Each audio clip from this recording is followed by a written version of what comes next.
Enseigne-nous encore, illumine les yeux de nos cœurs. Aide-nous à comprendre ce que tu attends de nous. Dans le nom de Jésus, nous avons ainsi prié. Amen.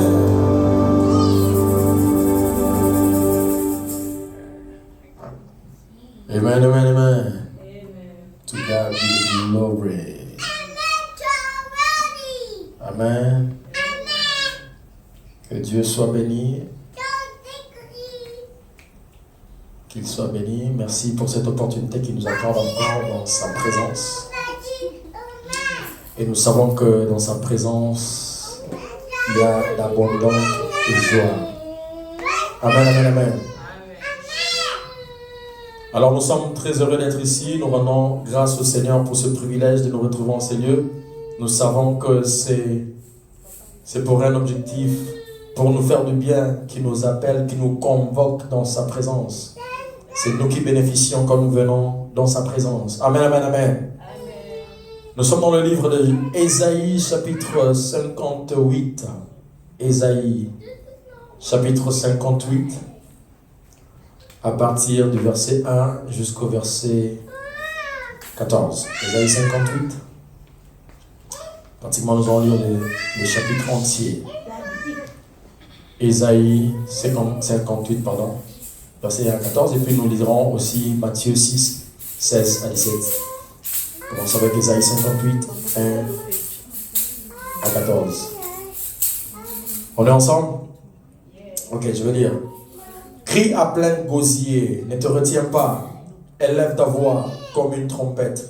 Et annonce à mon peuple ses iniquités, à la maison de Jacob ses péchés. Tous les jours, ils me cherchent, ils veulent connaître mes voies, comme une nation qui aurait pratiqué la justice et n'aurait pas abandonné la loi de son Dieu. Ils me demandent des arrêts de justice. Ils désirent l'approche de Dieu. Que nous sert de jeûner si tu ne le vois pas, de mortifier notre âme si tu n'y as point égard. Voici le jour de votre jeûne, vous vous livrez à vos penchants et vous traitez durement tous vos mercenaires. Voici, vous jeûnez pour disputer et vous querellez, pour frapper méchamment du poing. Vous ne jeûnez pas comme le veut ces jours, pour que votre voix soit entendue en haut. Est-ce là le jeûne auquel je prends plaisir? Un jour où l'homme humilie son âme, courber la tête comme un jonc, et s'est couché sur les sacs et les cendres? Est-ce là ce que tu appelles un jeûne, un jour agréable à l'Éternel? Voici le jeûne auquel je prends plaisir. Détache les chaînes de la méchanceté, dénoue les liens de la servitude, renvoie libre les opprimés et que l'on rompe toute espèce de joug. Partage ton pain avec celui qui a faim et fais entrer dans ta maison les malheureux et sans asile. Si tu vois un homme nu, couvre-le et ne te détourne pas de ton semblable. Alors ta lumière poindra comme l'aurore, et ta guérison germera promptement. Ta justice marchera devant toi, et la gloire de l'Éternel t'accompagnera. Alors tu appelleras, et l'Éternel répondra. Tu crieras, et il dira, mais voici. Si tu éloignes du milieu de toi le joug, les gestes menaçants et les discours injurieux, si tu donnes ta propre substance à celui qui a faim, si tu rassasies l'âme indigente, ta lumière s'élèvera sur l'obscurité, et tes ténèbres seront comme le midi. L'Éternel sera toujours ton guide, il rassasiera ton âme dans les lieux arides, et il redonnera la vigueur à tes membres. Tu seras comme un jardin arrosé, comme une source dont les eaux ne tarissent pas. Les tiens rebâtiront sur des anciennes ruines, tu relèveras des fondements antiques.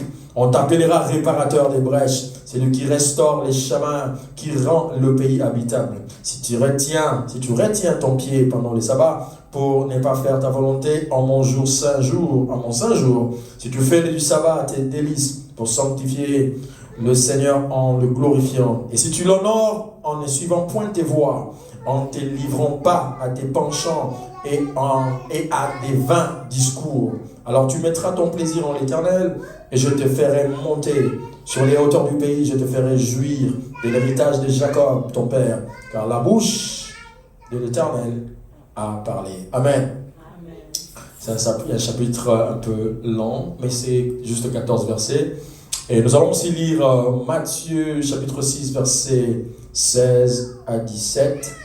Matthieu chapitre 6, versets 16 à 17. Je vais lire au nom de Jésus, si vous avez trouvé aussi. Matthieu chapitre 6, versets 16 à 17. Lorsque vous jeûnez, ne prenez pas un air triste comme les hypocrites qui se rendent le visage tout défait pour montrer aux hommes qu'ils jeûnent. Je vous le dis en vérité, ils reçoivent leur récompense. Mais quand tu jeûnes, parfume ta tête et lave ton visage, afin de ne pas montrer aux hommes que tu jeûnes, mais à ton Père qui est dans le lieu secret, et ton Père qui voit dans le secret te les rendra. Amen, amen, amen. Donc aujourd'hui, nous allons essayer de nous encourager dans ces programmes qui, bien sûr, va commencer demain. Les challenges de 21 jours de jeûne et prière que nous allons débuter demain. Et par la grâce de Dieu, nous allons voir en fait quels sont les éléments qui sont nécessaires pendant les moments de jeûne. Parce que quand on parle de jeûne, la première idée que nous avons, c'est de nous abstenir de manger. Et quand on s'abstient de manger pendant un certain nombre d'heures, on dit qu'on est en train de jeûner.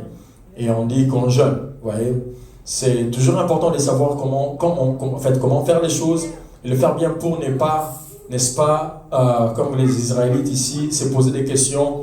Pourquoi alors jeûnons-nous ou à quoi ça sert de jeûner? Surtout quand vous le faites et que vous ne voyez pas les résultats, ça décourage. Amen, amen, amen. Est-ce qu'on est ensemble? Et quand vous faites certaines choses et que vous ne voyez pas les résultats, vous aurez tendance, n'est-ce pas, à vous lasser ou encore à vous lâcher, à ne pas continuer. C'est pourquoi, avec la lumière des Écritures, avec l'aide du Saint-Esprit, nous allons essayer de voir quels sont les éléments normalement, que Dieu attend de nous quand nous sommes pendant un moment de jeûne. Qu'est-ce que Dieu veut voir dans la personne qui est en train de jeûner. Déjà, le passage est très clair, mais nous allons essayer peut-être de voir quelques éléments, tirer certains éléments, certaines leçons sur base de ces textes. Amen, amen, amen. Alors, que nous sert de jeûner? Ça, c'est la question que les Israélites se sont posées dans le verset 3 de ce chapitre 58 que nous avons lu dans Ésaïe. Alors, il faut savoir que les Israélites, il faut noter, les Israélites se plaignaient de ce que Dieu n'agréait pas leurs actes religieux, ou n'agréait pas leur jeûne. Ils se plaignaient de ce que Dieu n'était pas en train de l'agréer. Alors, ça arrive parfois, tu jeûnes, mais tu ne vois pas des résultats, tu te dis, ah, mais ça sert à quoi en fait? Je me rappelle encore, oui, personnellement, j'ai eu des moments pareils où tu étais convaincu, le Seigneur t'a poussé à avoir un jour de jeûne, encore à décréter un moment de jeûne, et tu le fais, mais après tu ne vois pas les résultats que tu espérais voir. Et tu te fâches même, tu te dis, ah, si je savais, j'allais manger à moi. Ça, je ne sais pas si ça est déjà arrivé à quelqu'un, mais ce sont des choses comme ça. C'est-à-dire tu jeûnes avec un objectif, tu t'attends à Dieu, tu t'attends à ce que le Seigneur intervienne d'une certaine manière. Ici, j'aimerais déjà soulever que le jeûne, ça il faut le noter si vous voulez, ne force pas la main de Dieu. Nous allons voir les exemples qui vont nous aider à comprendre que le jeûne ne force pas la main de Dieu à intervenir en notre faveur. Le jeûne n'impose pas à Dieu de faire des choses en notre faveur. Le jeûne n'oblige pas à Dieu de faire des choses pour nous. Le jeûne ne contraint pas Dieu à faire des choses pour nous. Amen, amen, amen. Et aussi, il faut noter que le jeûne ne doit pas normalement être un sujet de gloire, comme le faisaient certains pharisiens. Quand Jésus donnait une parabole sur deux personnes qui priaient, le pharisien et le publicain, le pharisien disait « Je jeûne 2 fois par semaine ». C'était pour lui un sujet de gloire. Je jeûne 2 fois par semaine, sujet de gloire. Ça arrive à un certain niveau que l'on puisse en faire un sujet de gloire. Et dans ce genre de situations, le Seigneur Jésus-Christ a dit clairement que cette personne qui avait dit ça, il n'a pas été exaucé après. Et contrairement au publicain qui disait que je ne pouvais même pas lever ma tête, je ne pouvais pas battre sa poitrine, on a parlé de ça l'autre fois. Donc, juste pour dire que le jeûne ne doit pas devenir un sujet de gloire, comme si on avait des galons, on était mieux que les autres.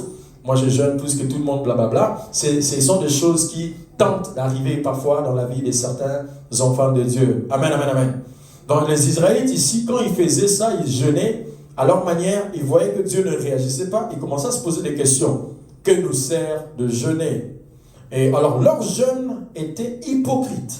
Il faut le noter. Leur jeûne était hypocrite et débouchait sur des conflits et des querelles, ce qui excluait toute possibilité d'adresser une prière authentique à Dieu.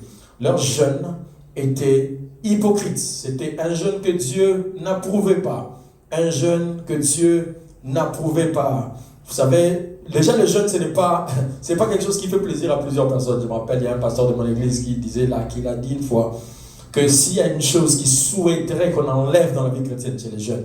Et vous pouvez constater, quand on avait souvent des programmes de jeûne de prière à l'église, notre pasteur là, quand il est sur le podium, pendant des années de culte, on avait, je crois, 3 cultes, pendant les cultes, je crois le 3e culte, alors qu'il était encore 11h ou 10h, vous le verrez s'asseoir sur la chaise, s'étendre comme ça les pieds, donc comme s'il va mourir à 12h. Donc il perdait totalement des forces. Et pour lui, c'était s'il y a quelque chose qu'il faut négocier avec Dieu d'enlever dans la vie chrétienne, c'est le jeûne. Comme je l'ai dit, le jeûne n'est pas toujours la bienvenue. Plusieurs personnes, quand ils pensent seulement qu'on va commencer à jeûner, ils se disent déjà au Seigneur. Ils voient déjà comment est-ce qu'ils sont en train de mourir. Je me rappelle encore, il y a une fois, le Seigneur nous a recommandé d'avoir un programme de jeûne à la maison, il y a très longtemps, je crois, vraiment très longtemps, presque 20 ans passés. Et à ma petite soeur, quand on a dit on va jeûner, toute la maison va jeûner, de minuit à 18h, elle a commencé à pleurer. Donc en fait, il y a des gens qui ne supportent pas, n'est-ce pas, la fin. Juste le fait d'y penser, même pas commencer, mais d'y penser, c'est pas... Et je vous dis, c'est pas facile. Je vous dis, personne n'est professionnel dans ces choses. Amen, amen, amen. Moi-même, je me rappelle, mais quand le Seigneur te pousse, n'est-ce pas, à le faire, il te donne aussi la force. Amen, amen. Je me rappelle, il y a beaucoup de témoignages sur les jeûnes de prière. Il y a un ami à moi, que j'appelle souvent, et c'est lui qui m'a aidé dans ces choses, dans ces histoires de prière. 2001, je me rappelle, on avait commencé le programme de réveil, de prière et tout. Et sur le coup, pendant ces programmes-là, juste lui et moi, on priait. Pendant 2 mois de suite, tous les jours, lundi à dimanche, vraiment, on priait tous les jours, pendant des heures et des heures. Et ça fait que sur le coup, son appendicite a éclaté. Alors, c'était terrible. Il est allé à l'hôpital et puis c'était vraiment... Alors, on a dit que c'était vraiment terrible.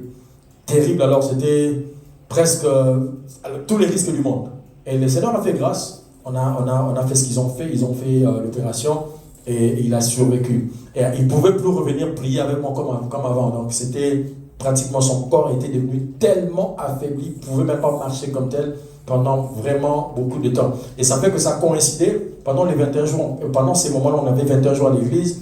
Et quand on devait terminer, je crois, le 21e jour, l'Esprit me met à cœur de faire quelques jours de plus, juste pour prier en sa faveur, pour que le Seigneur accélère le processus de sa guérison, accélère le processus de sa restauration.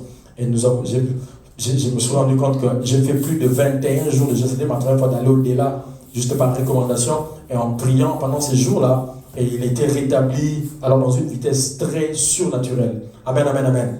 Il était restauré, il était vraiment revenu à lui-même. Donc le Seigneur exauce aussi, nous verrons ça, les prières par des jeunes, s'il les recommande, s'il les pousse, s'il te les met à cœur de le faire, vas-y, fais-le. Et comme je l'ai dit, c'est pas toujours fameux, c'est pas toujours facile pour tout le monde, mais c'est important. Alors ici, nous sommes en train de chercher à nous aider, à nous encourager, à voir comment le faire selon Dieu. Amen, amen, amen.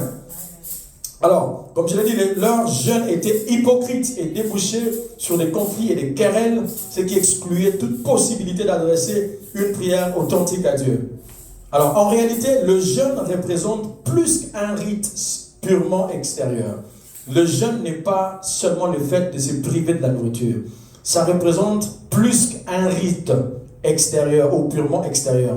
Le jeûne implique une repentance réelle et ses conséquences, c'est-à-dire l'humilité inclue, le refus de pécher et d'opprimer autrui, l'aide concrète aux affamés et une attitude pleine d'humanité envers les nécessiteux. Ça, ce sont pratiquement, je dirais, 4 ou 5 éléments qui vont en collaboration ou qui vont de pair, qui marchent ensemble avec le jeûne. Donc, pendant les moments de jeûne, des choses qui doivent être constatées, l'humilité, parce qu'on s'humilie devant le Seigneur. On jeûne parce qu'on veut se rabaisser devant le Seigneur pour lui dire, nous ne sommes pas capables sans toi. C'est rabaisser pour dire que nous sommes impuissants sans toi. C'est rabaisser pour dire que par notre propre force, nous ne réussirons pas. S'humilier, l'humilité doit faire partie de ces moments-là, pendant ces moments-là, le refus de pécher. Le refus de pécher. Donc pendant que tu es en train de jeûner, tu es censé t'abstenir de toute forme de péché. T'abstenir de toute forme de péché. Cela ne veut pas dire que quand tu ne jeûnes pas, tu es libre de péché. Non. C'est-à-dire pendant les moments de jeûne, spécialement, c'est des moments où il faut s'abstenir de péché. Amen, amen, amen. Il y a un passage de la Bible qu'on essaie de joindre un peu au jeûne. C'est dans, je crois, 1 Corinthiens 7, verset 5, si je ne me trompe pas, où Paul est en train d'encourager les couples mariés que ne vous privez pas l'un pour l'autre, ne vous privez pas les uns les autres par rapport à ce que les couples font, n'est-ce pas? Et il dit, seulement en cas de prière, d'un accord, de même accord avec votre époux, votre épouse, si vous voulez vous occuper pendant les moments de prière, vous pouvez, n'est-ce pas, vous priver, mais vous devez revenir rapidement pour ne pas permettre au diable de vous tenter. Si vous voyez, si vous lisez dans les Écritures, le fait de se priver de son conjoint ou de sa conjointe était aussi une forme de jeûne, n'est-ce pas? Et le Seigneur considérait cela à un certain niveau, encore une certaine dimension. Je suis en train de parler à quelqu'un. Ouais. Et j'ai vu ça, si vous avez l'histoire de Moïse avec les enfants d'Israël, quand il leur a dit, pour vous consacrer, consacrez-vous et que personne ne touche à sa femme pendant 3 jours. Que personne ne touche à sa femme pendant 3 jours. Et David, une fois, il voulait manger le pain qui n'était pas censé manger, le pain qui était réservé au sacrificateur. Le sacrificateur lui a dit, toi et tes hommes avec qui vous êtes, avez-vous touché à vos femmes? Il dit non. Personne d'entre nous n'a touché à nos femmes. C'est-à-dire, même pour manger le pain sacré, il fallait qu'il y ait certaines prédispositions. Est-ce que je suis en train de parler à quelqu'un? C'est-à-dire, le fait, pour les mariés, bien sûr, pour les mariés, le fait aussi de se priver, c'est une forme de se préserver pour se retirer pour plus de temps, n'est-ce pas, avec le Seigneur. Donc, ici, nous voyons le point de le refus de péché. Comme je l'ai dit, il faut vraiment s'abstiner pendant ces moments de jeûne et aussi d'éviter d'opprimer les autres, opprimer autrui.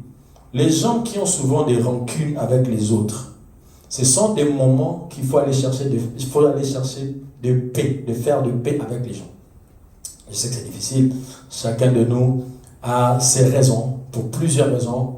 On s'est dit, bon, moi je n'avais pas tort dans cette affaire, c'est elle qui avait tort et tout ça. Tu ne peux pas être en jeûne et que tu as des rancunes avec des gens, ou tu as des problèmes avec des gens, et tu es en jeûne. Ce n'est pas ce genre de moments, ce genre d'attitude, c'est parmi les jeûnes que Dieu n'approuve pas. Parmi les jeûnes que Dieu n'approuve pas. Le fait d'être là en jeûne, mais tu es en train, n'est-ce pas, de te faire des disputes, tu as des querelles avec des gens, tu as des incompréhensions, des histoires que tu n'as pas réglées avec des gens. Amen, amen, amen. Est-ce que je suis en train de parler à quelqu'un? Je ne voudrais pas nous perdre. Parce que l'objectif, c'est de jeûner pour avoir des résultats. Ce n'est pas de jeûner juste pour tout ça qui vient. Non, c'est pour que pour que Dieu réellement intervienne, pour que le Seigneur, n'est-ce pas, fasse des choses que nous attendons de lui. Et pendant ces moments aussi, il faut se rappeler que c'est le moment propice pour aider, oui, n'est-ce pas, l'aide aux affamés, pardon. Les affamés. Ou le fait déjà, c'est bien, nous aidons déjà les gens qui sont dans le besoin. Donc tu peux le faire, partage ton pain. Ça c'est ce que Ésaïe dit, partage ton pain avec celui qui a faim.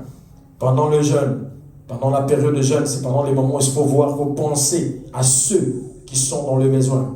Penser à ceux qui sont dans le besoin. En faisant ce genre de choses, même quand tu n'élèves pas ta voix, Dieu déjà commence à exaucer. Est-ce que je suis en train de parler à quelqu'un?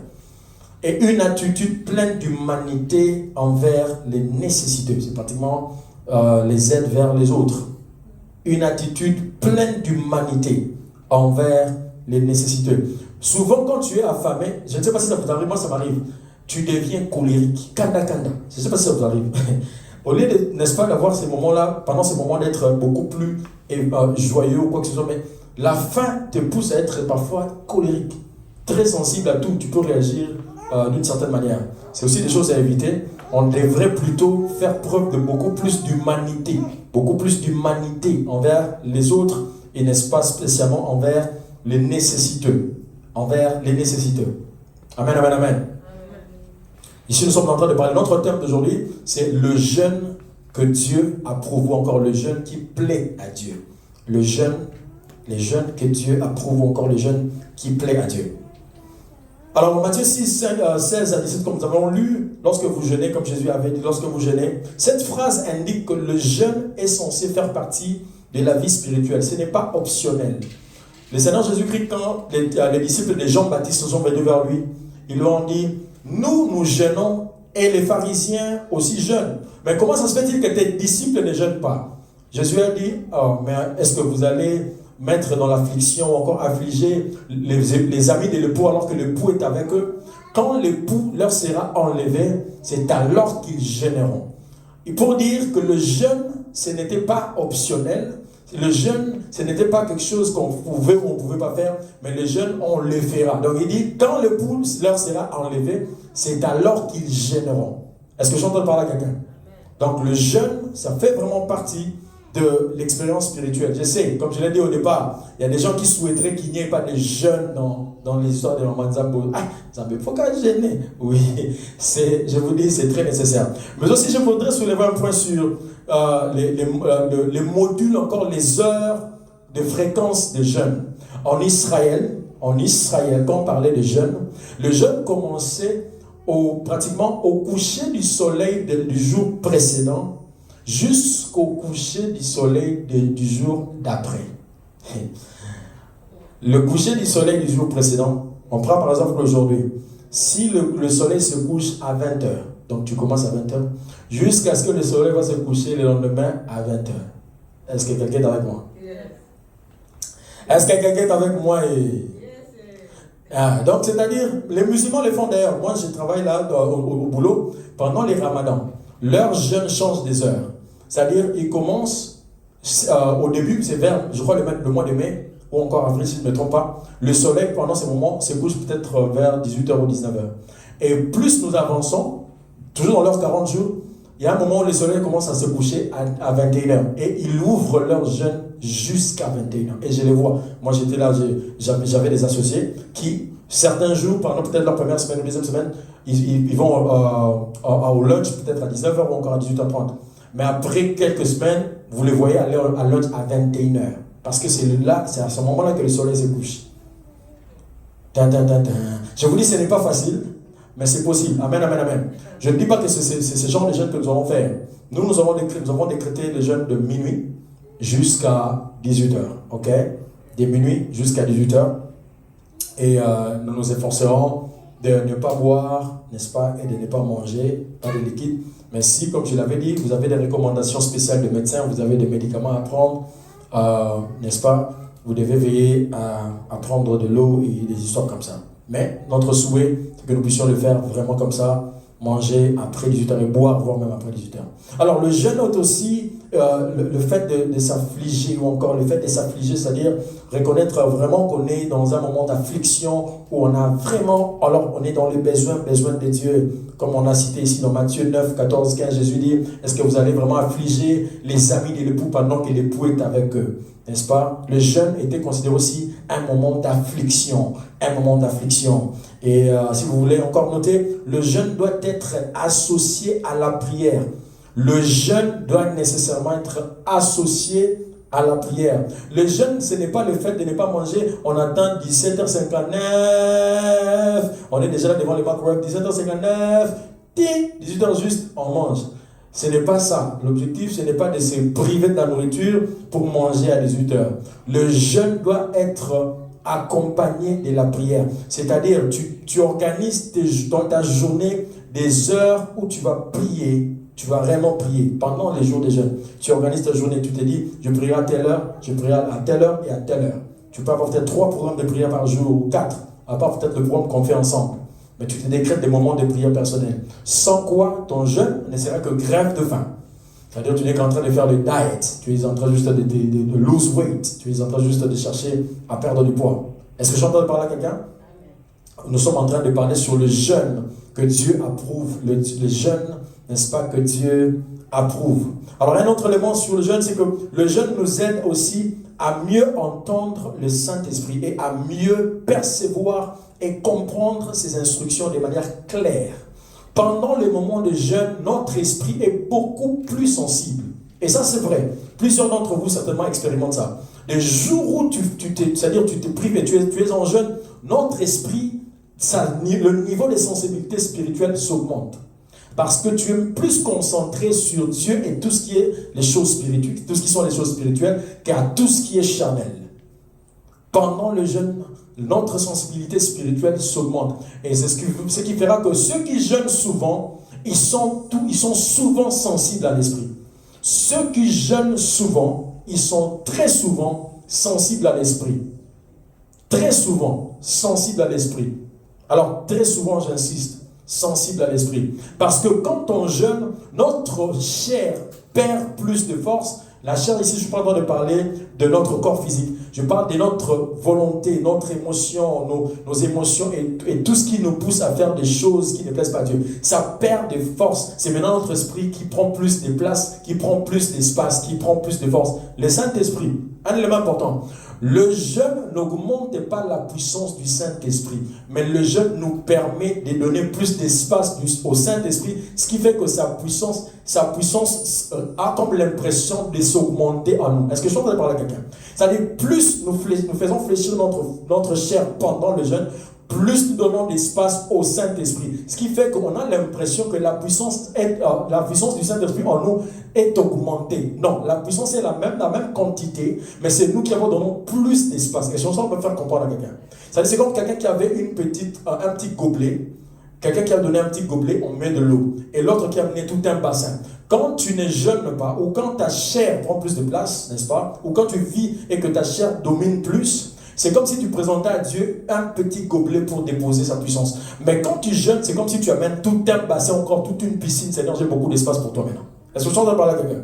Ce qui fait que les gens c'est pourquoi le Seigneur Jésus, quand il parlait de ces cas de maladie qu'on avait cité le dimanche passé, où les disciples n'étaient pas capables de chasser les démons parce que le Seigneur Jésus a dit, ces genres de démons ne sortent que par des jeûnes et des prières.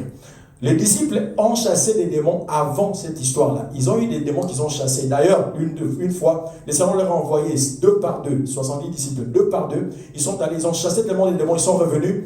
Et ils ont dit, Seigneur, ils étaient très contents. Voici, les démons nous ont obéi en ton nom. Jésus a dit, ne vous réjouissez pas de ce qu'ils vous ont obéi, mais réjouissez-vous plutôt parce que vos noms sont inscrits dans le livre des vies. Juste pour leur donner la balance, c'est pas ça. Il ne faut pas chercher des gloires dans ça. Ne vous réjouissez pas de ce qu'ils vous ont obéi, mais réjouissez-vous plutôt parce que vos noms sont inscrits dans le livre de vie. Donc, c'est-à-dire, il y a eu un moment, les disciples ont réussi à chasser des démons, mais ces genres de démons-là, le Seigneur a révélé que c'est par les jeûnes et la prière qui partent. Pourquoi? Parce qu'il y a un degré de puissance que ces démons-là ont. Dans la catégorie des démons, le Seigneur Jésus, en expliquant, quand un démon est chassé dans la vie de quelqu'un, et qu'il est parti, il va aller dans un lieu aride, lieu désert, et il ne trouve pas de repos. Et il vient vérifier si sa maison est balayée. Quand il constate que sa maison est balayée et propre, tout ça, il va aller chercher 7 autres démons plus méchants. C'est-à-dire, il y a une catégorie de démons beaucoup plus méchants que d'autres. Est-ce que je suis en train de parler à quelqu'un? On est ensemble? Alors, dans cette catégorie des démons les plus méchants, c'est lui qui jeûne et prie, dispose plus d'espace à la quantité élevée de la puissance de Dieu de passer par lui pour opérer. Et ces genres de démons, quand ils constatent que la quantité de la puissance vient en grande quantité, ils vont fuir tranquillement. Est-ce que je suis en train de parler à quelqu'un? Donc, ce n'est pas le fait de jeûner seulement, de jeûner et prier, mais tout en sachant, en le faisant de cette manière, ça permet à ce que tu élargisses l'espace de ton esprit et tu es en train de mettre ta chair par terre et de permettre plus d'espace à l'esprit et la quantité de la puissance du Saint-Esprit va certainement se libérer à une grande quantité. Est-ce qu'on est toujours ensemble? Amen. Je ne vous ai pas perdu, hein? Amen. Ok. Donc c'est très important de se rassurer de ça. Et d'ailleurs, le Seigneur Jésus-Christ, après les 40 jours de jeûne, la Bible dit quand il est rentré de cela, il était rempli du Saint-Esprit et de puissance. Rempli du Saint-Esprit et de puissance. On est ensemble? Alors, donc très important à retenir. Donc comme je l'ai dit, le jeûne nous aide aussi à mieux entendre le Saint-Esprit. Pendant tes jours de jeûne, si tu prends vraiment, tu prêtes attention, tu te rendras compte qu'il y a beaucoup de choses dans l'esprit qui passaient, qui traversaient, mais tu n'étais simplement pas connecté. Mais le jeûne te permet de te connecter et c'est beaucoup plus clair. Les choses sont, les informations spirituelles deviennent de plus en plus claires. C'est pourquoi personnellement, quand les Saint-Esprit, je me rappelle il y a très longtemps, il m'avait exigé d'avoir un jour de jeûne par semaine. Je m'étais dit, mais non, ces jours-là devenaient comme si un jour de malheur pour moi. Donc c'était un jour où je me sentais tellement mal à l'aise. Je me disais, mais par obéissance, je le faisais. Au départ, ça me dérangeait. Mais plus tard, j'ai compris, c'est pour mon bien. Oui, c'est pour mon bien. C'est plus tard que moi-même, j'ai ajouté, au lieu de 1, 2. Donc maintenant, je pense en train de penser à ajouter peut-être 3 par semaine. Amen, amen, amen. Parce que de plus on avance, on comprend. Plus on avance, plus on comprend l'importance de certaines choses. Amen, amen, amen. Amen, amen, amen. Je vous dis, il y a ces démons. Nous, pour les enfants de Dieu, il faut retenir un truc. Nous, les démons ne nous possèdent pas. Mais les démons nous résistent de l'extérieur. J'aimerais vous dire ça clairement. Il y a des circonstances de nos vies. Les démons, plus forts, ils viennent et ils se tiennent là. Vous connaissez l'histoire de Daniel en train de prier. Il priait, mais la réponse a été retenue. Le démon géant encore, la principauté qui avait retenu, n'était pas en Daniel, n'avait pas possédé Daniel. Mais il a combattu Daniel de l'extérieur. Il a résisté à Daniel, mais de l'extérieur. Il a empêché à l'ange de descendre avec la réponse. Est-ce que je suis en train de parler à quelqu'un? Il a empêché à l'ange de descendre avec la réponse. Nous, les enfants des dieux, nous luttons avec ce genre d'autorité, comme la Bible dit, nous ne luttons pas contre la chair et les sangs, mais contre les principautés, les dominations, les autorités et les esprits méchants dans le lieu céleste. C'est-à-dire, nous, ils ne nous possèdent pas, mais ils sont là, dans les lieux célestes, dans les airs et par-ci par-là, en train de s'opposer. Est-ce qu'on se fait comprendre? En train de s'opposer. Alors, si dans ta vie, le jeûne et la prière ne sont pas fréquents, sache que tu vivras des oppositions en opposition, des résistances à résistance, et tu ne pourras pas vaincre à tout moment. C'est pourquoi vous verrez certains enfants de Dieu vivre des vies sans victoire, encore moins de victoire. Ce n'est pas parce que tu t'appelles enfant de Dieu, parce que tu es disciple de Jésus et que Jésus est là, que tu réussiras à chasser ces démons. Non. Jésus dit ça, c'est pas comme ça que ça marche. Certains d'entre eux, c'est par les jeûnes et la prière. Ce n'est pas que tu viens, nous sommes les disciples de Christ. Ils s'en foutent. Est-ce que je peux faire comprendre? Donc, ils doivent constater que là, le petit, il a compris, il opère dans la dimension de puissance qui, n'est-ce pas, auquel nous ne pouvons pas résister. Et c'est comme ça que c'est fait. Si le Seigneur Jésus-Christ pouvait nous donner une autre option en disant, ouais, écoute, puisque moi je suis là, ça ne sert à rien, ne vous inquiétez pas, donc c'est tout, dites c'est mon nom de Jésus. Non. C'est pourquoi les fils de Séva, vous connaissez l'histoire, je cite ça souvent, dans les livres des Actes, les enfants d'un chef de synagogue qui était un représentatif, comme un pasteur, ses enfants, 7 enfants, ils sont allés pour chasser les démons. La Bible dit, ils étaient des exorcistes ambulants. Les exorcistes ambulants, comme chez les catholiques, il y a des gens qui font l'exorcisme, c'est-à-dire ils ont été formés pour faire des exorcismes. Quand il y a des démoniaques, des possédés, ils vont faire ces services-là. Ces enfants-là étaient des exorcistes ambulants. Ils allaient de lieu en lieu les faisant. Mais dans ces cas-là, ils sont venus, ils ont dit, au nom de Jésus que prêche Paul. Les démons disent, Jésus, nous connaissons. Paul, nous connaissons. Mais vous, qui êtes-vous? Et ils les ont tabassés. La Bible dit, ils les ont tabassés, ils les ont laissés nus et ils se sont enfouis. Est-ce que je suis en train de parler avec quelqu'un? Pourtant, ils étaient des exorcistes ambulants. C'était leur métier d'aller faire des délivrances, des exorcismes ici et là.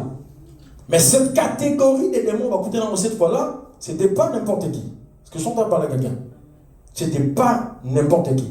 Et si je ne suis pas en train de nous éveiller pour avoir peur des démons, non, nous avons l'autorité sur eux.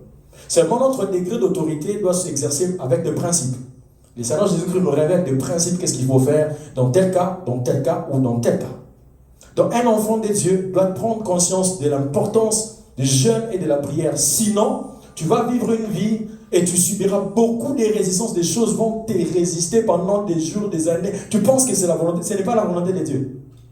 Ce n'est pas la volonté de Dieu. C'est l'absence des jeûnes et prières qui font en sorte que ces genres de choses-là te résistent pendant longtemps. Et le jeûne et prière fait de la bonne manière. Pas seulement le fait de se priver des trucs et ayant des problèmes avec des gens ici, des querelles avec des gens là-bas, des disputes avec des gens là-bas. Non, c'est pas ça. C'est pas ce genre de jeûne-là qui produit les résultats. Est-ce qu'on est toujours ensemble? Amen, amen, amen. C'est très important d'être vraiment conscient de cela. Je voudrais, ma prière, c'est que ici, nous puissions développer, d'ailleurs, les Saint-Esprit m'a inspiré quelque chose, aidez-moi avec ça. Nous devons écrire un livre ou encore, je sais pas moi, un manuel de formation qui s'appelle Practical Discipleship Training Manual. Atamaël, comment déjà, s'il te plaît? Practical Discipleship Training Manual. C'est-à-dire, je me suis rendu compte que nous avons plus des écoles de théologie, des histoires comme ça, où on va apprendre aux gens, des pasteurs, les leaders. Mais les enfants des dieux, pourtant le Seigneur Jésus-Christ nous a recommandé de former les disciples. Pas des prédicateurs, des pasteurs, des leaders, mais les disciples. Vous constaterez que dans le chef des enfants de Dieu normal, le niveau il est tellement pas ce qu'il faut. Et ce qui fait que nous vivons des vies, c'est comme si les enfants de Dieu sont seulement des receveurs. Et ils ne sont pas des donneurs, ils ne sont pas des faiseurs, ils sont seulement des receveurs. Non, le Seigneur nous a appelés à être des gens qui sont sur le terrain. Est-ce que je suis en train de parler à quelqu'un? Il nous a appelés tous. C'est comme une armée. Hier, on était en train de suivre un nouveau movie qui est sorti sur Netflix avec ma femme. Il y a un homme qui était, je crois le titre, je ne me rappelle plus.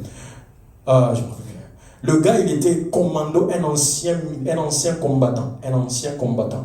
Le monsieur, de la manière dont il était en train de dépiécer les armes à feu entre les mains des policiers. C'est-à-dire un policier qui vient comme ça, il prend l'arme, il dépièce ça en une seconde, et il le récupère, et puis il prend le monsieur, il le met par terre. Donc tranquillement. Et le Seigneur est en train de m'aider petit. C'est comme ça que vous devez être. Donc vous êtes des commandos. Tu atterris quelque part. Donc toi seul, tu atterris, tu ravages tout cela des démons, des géants, des principautés.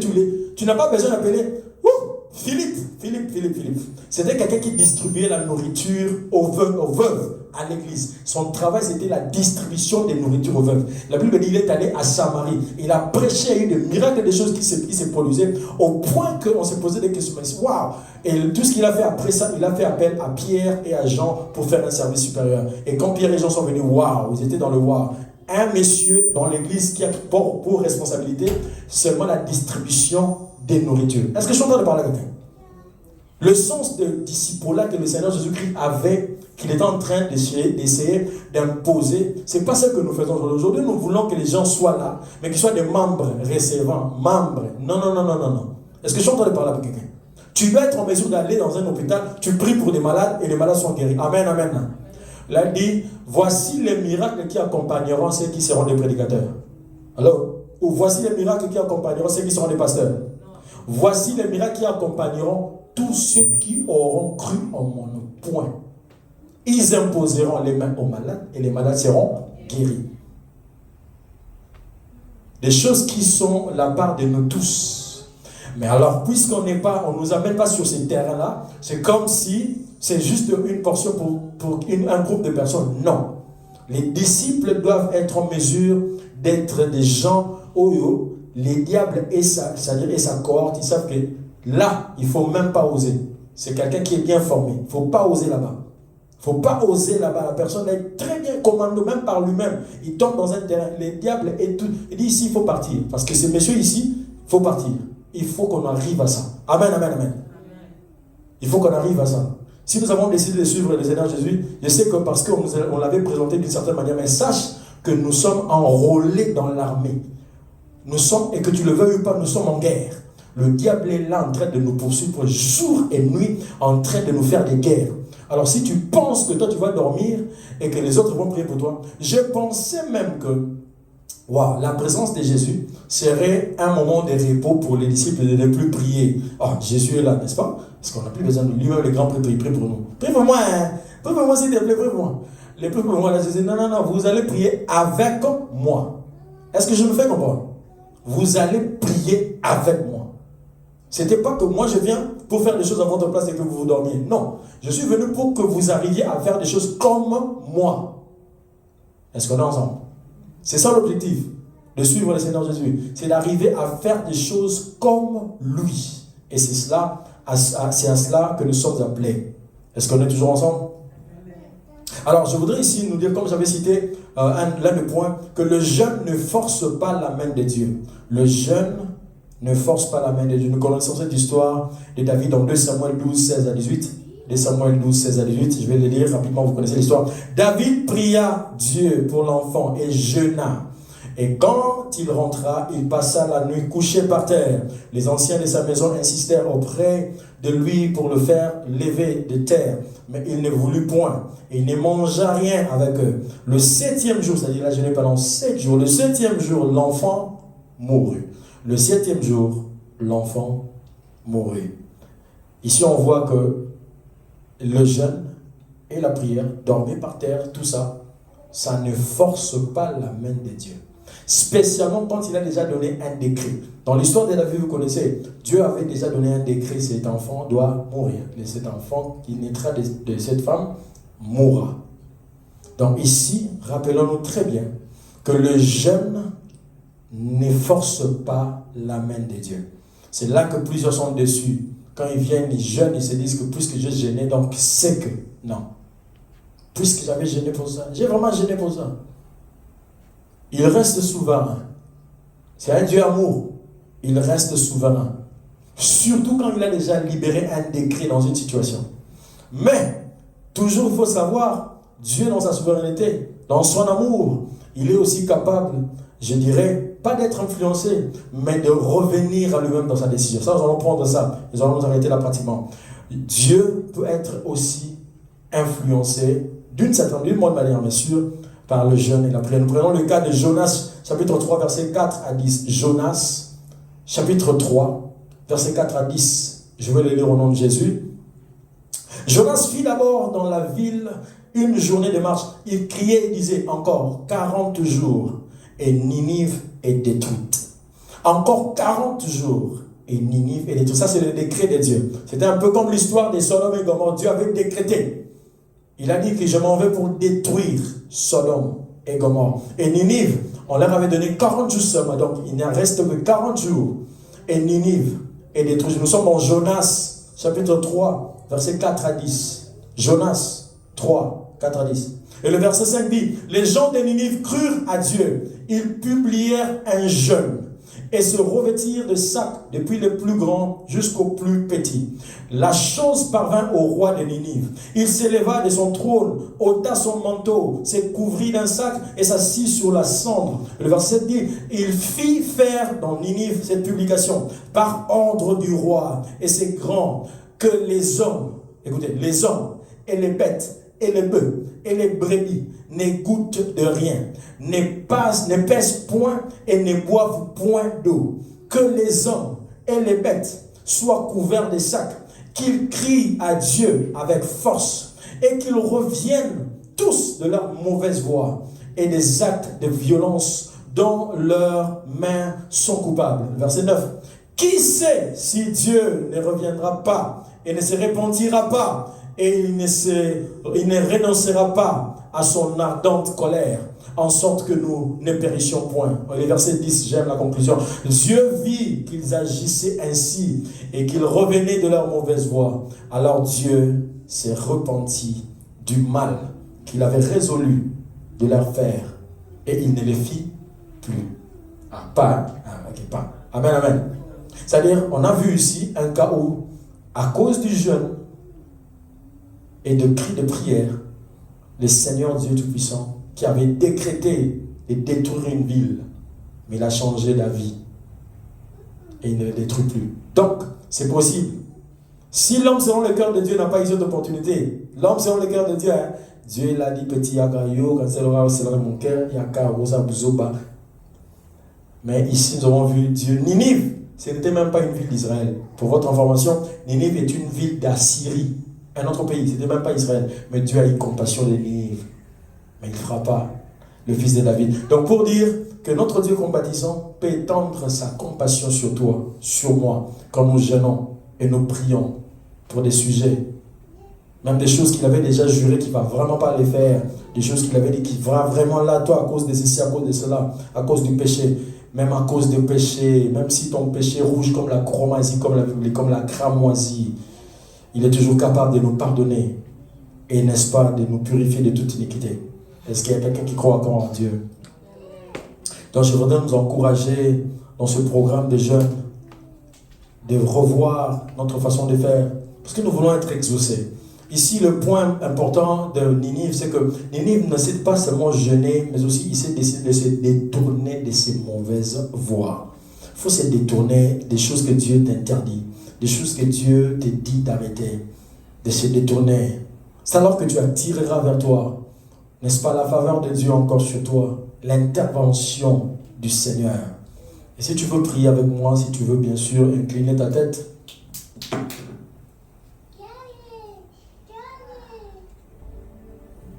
oui, vas-y, tu peux commencer à prier. Et demandons au Seigneur la force. La force. Oui, certainement tu l'as fait déjà avant 21 jours, 40, 7, 3, tu l'as déjà fait. Mais cette fois-ci, le Seigneur voudrait que tu le fasses avec beaucoup plus d'informations, avec beaucoup plus de clarté et de savoir qu'en le faisant, de cette manière-là, tu attireras sa faveur, tu attireras sa grâce, tu attireras sa miséricorde. Oui, demande la force au Seigneur. Demande la capacité de pouvoir pardonner ceux-là qui doivent être pardonnés. La capacité de libérer les gens de ton cœur, les gens qui t'ont fait du mal, les gens qui t'ont blessé, les gens qui t'ont causé du tort, les gens que tu as retenus dans ton cœur d'une certaine manière, pour une histoire, pour une autre, pour un problème, pour un autre. Oui, que le Seigneur te donne la force de les libérer. Comme il a dit, délie le lien des opprimés. Délie le lien. Libère les opprimés, ceux-là que tu as opprimés, tu as gardé dans ton cœur, ceux-là que tu as gardé en rancune dans ton cœur. Que le Seigneur t'aide à les libérer. Peu importe ce qu'ils ont fait. Peu importe ce qu'ils ont fait. Et il a dit, pardonnez-nous, pardonnez-vous, comme votre Père vous a pardonné aussi. Oui, vas-y, libère les gens de ton cœur, libère les opprimés que tu as retenus captifs dans ton cœur. Et que tu attends à ce que le Seigneur puisse exercer son jugement sur eux. Libère-les, libère-les, libère-les, libère-les. Libère-les de ton cœur. Tous ceux-là que tu as retenus comme captifs dans ton cœur, à cause de quelque chose qu'ils ont fait, de quelque chose qui t'ont blessé, des choses qu'ils ont fait. Oui, avant d'entamer ce programme de 21 jours, rassure-toi de les libérer. Libère-les, libère-les de ton cœur, libère-les, libère-les. Libère-les de ton cœur. Que le Seigneur t'en donne la force. Que ton cœur soit léger. Pendant ces 21 jours, que ton cœur soit léger. Que ton cœur soit léger. Que ton cœur soit léger. Oui, si tu te souviens de quelqu'un, d'une personne que tu as retenu dans ton cœur, à cause d'un souci, à cause d'un problème, vas-y, demande au Seigneur de t'aider à pardonner la personne, de t'aider à libérer la personne, de t'aider à pardonner la personne. Oui, parce que nous voulons voir la main de Dieu intervenir dans nos vies pendant ces moments de 21 jours. Nous voulons voir le Seigneur intervenir. C'est pourquoi nous voulons nous détourner de tout ce que Dieu appelle mauvaise voie. Nous voulons nous détourner de tout ce que Dieu appelle mal. Nous voulons nous détourner de toutes ces choses pour que notre jeûne soit agréable aux yeux du Seigneur, que notre jeûne soit agréable aux Dieu. Notre Seigneur, que Dieu agrée notre programme de jeûne. Vas-y, libère. Et puis Saint-Homme, et puis Saint-Marco. Oui, le Seigneur Jésus-Christ, sur la croix, il avait compris que pour passer à la dimension de gloire beaucoup plus élevée, il est venu dire, Père, pardonne-leur, car ils ne savent pas ce qu'ils font. C'est nous qui gagnons quand nous pardonnons. C'est nous qui gagnons quand nous pardonnons. C'est nous qui libérons. C'est nous qui gagnons quand nous libérons. Les gens qui nous font du mal même, face à nos yeux, les gens qui nous font du mal à pleine journée, les gens qui nous font du mal, les gens qui nous calomnient ici et là, les gens qui nous mettent dans des situations difficiles, de nous, les gens qui disent du mal de nous, d'une manière ou d'une autre. Que le Seigneur nous aide à les pardonner. Le Seigneur nous aide à les libérer. Vas-y, libère, libère. Comme un jeune yoté, n'a pas problème de mon thème. Comme un jeune yoté, n'a pas problème de mon thème. Comme un jeune yoté, n'a pas candé à tout. Comme un jeune yoté, n'a pas candé à tout. Libère, libère, libère, libère, libère. Libère, libère. Que le Seigneur donne la force. Que le Seigneur donne la force. Oh Yahweh. Père, merci de ce que tu nous rends capable. Toi qui connais nos faiblesses. Toi qui connais nos faiblesses. Nous voulons dire comme le roi de Ninive. Nous voulons prier, mais nous aussi, nous voulons nous détourner de nos mauvaises voies. Nous voulons nous détourner de nos mauvaises voies. Afin d'être agréable à tes yeux pendant ces moments de jeûne. Nous ne voulons pas le faire de manière hypocrite, mais nous voulons le faire de manière vraie. Nous voulons libérer les opprimés, ceux-là que nous avons retenus captifs dans nos cœurs. Nous voulons les libérer. Nous voulons dire, Père, pardonne-leur. Et pardonne-nous aussi. Comme nous pardonnons à ceux qui nous ont offensés. Merci de nous rendre capables, Seigneur. Dans le nom de Jésus, nous avons ainsi.